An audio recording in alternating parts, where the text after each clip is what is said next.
पहले दूसरे राउंड की काउंटिंग के बाद बीजेपी यानी महायुति महाराष्ट्र में बहुत आगे नजर आ रही है, यानी वो बहुमत का आंकड़ा पार कर चुके हैं। लेकिन यहां पर अभी भी महाविकास अघाड़ी के अभी उन इलाकों की वोटिंग काउंटिंग वहां पर होनी है जहां पर वो आगे रहती है। खासतौर पर मराठवाड़ा के कई रीजन हैं, महाराष्ट्र महानगर के कई ऐसे इलाके हैं जहां पर जो उद्धव ठाकरे की शिवसेना है या फिर कांग्रेस है या फिर एनसीपी है शरद पवार वाली, उनका वहां पर बढ़त रहता है। वो अभी काउंटिंग बाकी है वहां पर होनी। क्या लगता है सर, अभी भी वापसी की कितनी उम्मीदें लग रही हैं?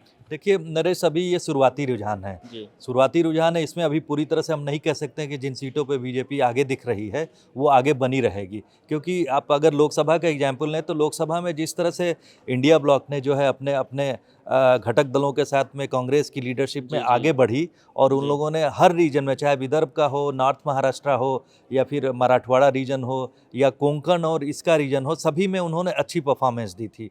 उसको देखा जाए तो लेकिन उस स्थिति के बाद में थोड़ा सा परिवर्तन हो गया सर है। हमने लोकसभा चुनाव में देखा था कि शुरुआत में भारतीय जनता पार्टी ने अच्छी बढ़त बनाई थी, लेकिन 12 और 1 बजे के समय में ऐसा हुआ था कि वहां पर कांग्रेस और जो उसके सहयोगी दल है इंडिया ब्लॉक, वो बहुत आगे आ गए थे। कांटे की टक्कर नजर आ रही थी। यहां पर भी क्या यही होने वाला है थोड़ी देर बाद? नहीं, अभी पूरी तरह से इसलिए नहीं कह सकते हैं क्योंकि लोकसभा में जो जो जो समीकरण दूसरा हुआ करता है। लोकसभा में आपने देखा होगा कि जो जो जो महाविकास अघाड़ी है उसके फेवर में जो मुस्लिम वोट बैंक और दलित वोट बैंक और ओबीसी का भी एक तरह से एक चंक जो है कंसोलिडेट कर गया था। और सबसे बड़ा सेटबैक जो जो महायुति को लगा था उसमें मराठा वोट बैंक पूरे के पूरे महाराष्ट्र में 30% होता है। वो पूरा का पूरा जो मराठा आंदोलन चल रहा है रिजर्वेशन के लिए, उसने जो है कांग्रेस को एक तरह से विनिंग एज दे दिया था।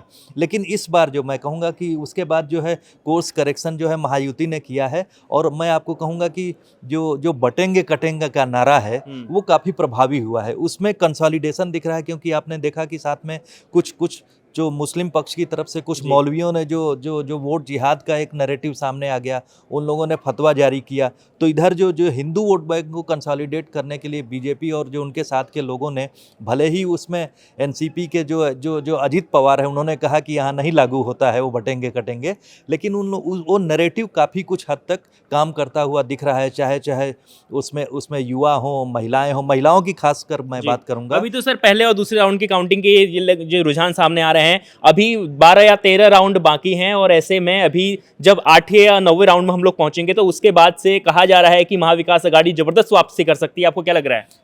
ये कुछ भी हो सकता है क्योंकि महाराष्ट्र बहुत अलग ढंग से वोट कर रहा है। कांग्रेस, मैं यूँ कहूँ, लोकसभा में जिस तरह से उससे बड़ी उम्मीद थी बीजेपी और महायुति को, वो उम्मीद जो है आपने देखा कि वो उम्मीद उनको धता दे गई। बीजेपी 9 सीट पर सिमट के रह गई, जबकि पिछले लोकसभा इलेक्शन में उनके पास 20+ सीट हुआ करती थी। तो यूँ कहें कि हम लोग जो ये जो असेंबली इलेक्शन है, असेंबली इलेक्शन में कांग्रेस जिस तरह से बहुत सख्ती के साथ में जो अपने घटक दलों के साथ में उन लोगों ने जो है समझौता किया और जो आपसी मतभेद थे उसको सामने नहीं, पूरी तरह से नहीं आने दिया। और उसी क्रम में आप देखेंगे कि जो जो जो यूबीटी है, उनकी जो शिवसेना की जो उद्धव की पार्टी है, वो चाह रहे थे पहले चीफ मिनिस्टर का फेस बनना, उन्होंने भी एक कदम पीछे हटा दिया। तो वो अलायंस, एमबीए अलायंस जो है, कोई कसर वो नहीं छोड़ा है और वो भी अपनी स्थिति में बने हुए हैं। और जिस तरह से उन्होंने कॉन्फिडेंस जताया है एग्जिट पोल के बाद में, तो कुछ भी अभी कहा नहीं जा सकता है क्योंकि दोनों जो अलायंस हैं, दोनों अलायंस बिल्कुल कांटे की टक्कर एक दूसरे को देते हुए